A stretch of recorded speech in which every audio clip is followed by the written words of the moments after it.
Hello, എല്ലാവർക്കും drops and ഡ്രോപ്സിൻ്റെ പുതിയൊരു വീഡിയോയിലേക്ക് സ്വാഗതം. ഇപ്പം ഞാനൊരു ഫോട്ടോ കാണിച്ചിരുന്നല്ലേ, അപ്പോൾ നമ്മുടെ ചെറിയ ആ കാ വെച്ചിട്ട് ഒരു കറിയാണ് ചെയ്യാൻ പോകുന്നത്. മിക്കവരും ചെയ്തിട്ടുണ്ടായിരിക്കും. അപ്പോൾ അറിയാത്തവരൊന്ന് കണ്ടു നോക്കി ചെയ്ത് നോക്കുക. നല്ല ടേസ്റ്റി ആയിട്ടുള്ളൊരു കറിയാണ്. അപ്പോൾ നമ്മൾ എടുത്തിരിക്കുന്ന കായയുടെ തൊലിയൊക്കെ ഒന്ന് ചെത്തിയെടുക്കുക. തൊലി മുഴുവനായിട്ട് ചെത്തേണ്ട ആവശ്യമില്ല. അതിനുശേഷം ഒരു പാത്രത്തിൽ കുറച്ച് കഞ്ഞിവെള്ളം എടുത്ത് വെക്കാം. എന്നിട്ട് നമുക്ക് ചെത്തി വെച്ചിരിക്കുന്ന ആ കായൊക്കെ ഒന്ന് ചെറുതായിട്ട് അരിഞ്ഞെടുക്കാം.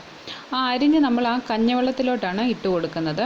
അങ്ങനെ നമ്മൾ എടുത്തു വെച്ചിട്ടുള്ള കായെല്ലാം അരിഞ്ഞെടുത്തിട്ടുണ്ട്, കഞ്ഞിവെള്ളത്തിൽ ഇട്ട് കൊടുത്തിട്ടുണ്ട്. ഇനി ആ കഞ്ഞിവെള്ളത്തിൽ ജസ്റ്റ് ഒന്ന് കഴുകി നമുക്ക് വേറൊരു പാത്രത്തിലേക്ക് മാറ്റാം.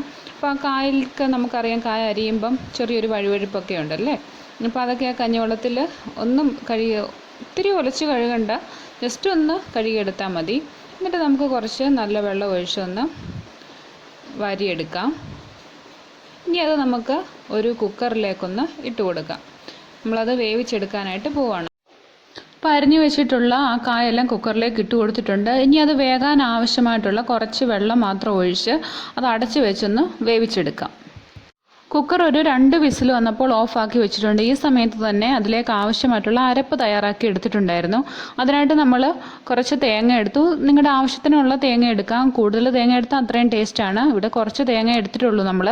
അതിലേക്ക് 2-3 അല്ലി വെളുത്തുള്ളി ഇട്ട് കൊടുത്തു. എരിവിന് ആവശ്യമായിട്ടുള്ള പച്ചമുളക് ഇട്ട് കൊടുത്തു. അത് ഓരോരുത്തരുടെ എരിവിനനുസരിച്ച് ചേർക്കുക. കുറച്ച് ചെറിയ ജീരകം ഇട്ട് കൊടുത്തു. 1 സ്പൂണ് മഞ്ഞൾപ്പൊടി ഇട്ട് കൊടുത്തിട്ടുണ്ട്. ഇത് നന്നായിട്ട് ഇതേ ഒരു പരുവത്തിൽ അരച്ചെടുത്തിട്ടുണ്ട്.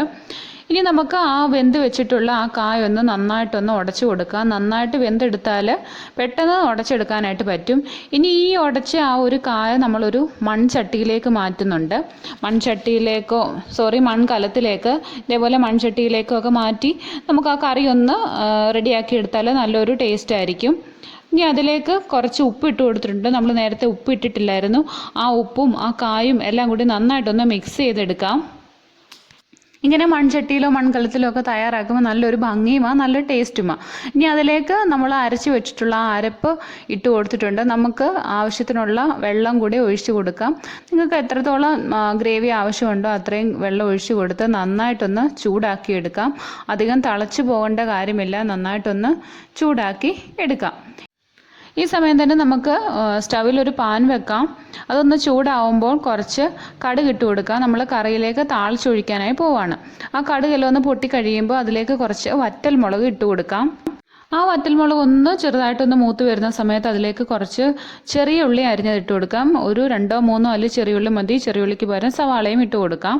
ഇനി അതൊന്ന് നന്നായിട്ട് മൂത്ത് വരുന്ന സമയത്ത് കുറച്ച് തേങ്ങ, 1 ടേബിൾ സ്പൂൺ തേങ്ങ മതി.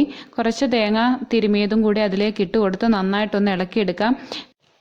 ഇങ്ങനെ നമ്മൾ കറികളിൽ ഇതേപോലെ തേങ്ങ വറുത്ത് ചേർത്താൽ നല്ലൊരു മണവുമാണ്, അതേപോലെ തന്നെ നല്ലൊരു ടേസ്റ്റുമാണ്. ഇവിടെ ഞങ്ങൾ കുറച്ച് നെയ്യ് ഒഴിച്ച് കൊടുക്കുന്നുണ്ട്. ഇത് ചേർത്ത് കൊടുക്കേണ്ട കാര്യമില്ല, ഓപ്ഷണലാണ്. പക്ഷേ അങ്ങനെ കായിക കറി വെക്കുമ്പം നല്ലൊരു ഫ്ലേവർ കിട്ടാനായിട്ടാണ് നെയ്യ് ചേർത്ത് കൊടുത്തത്. നമ്മൾ പരിപ്പ് കറിയൊക്കെ വെക്കുമ്പോഴുള്ള ആ ഒരു ടേസ്റ്റൊക്കെ കിട്ടും.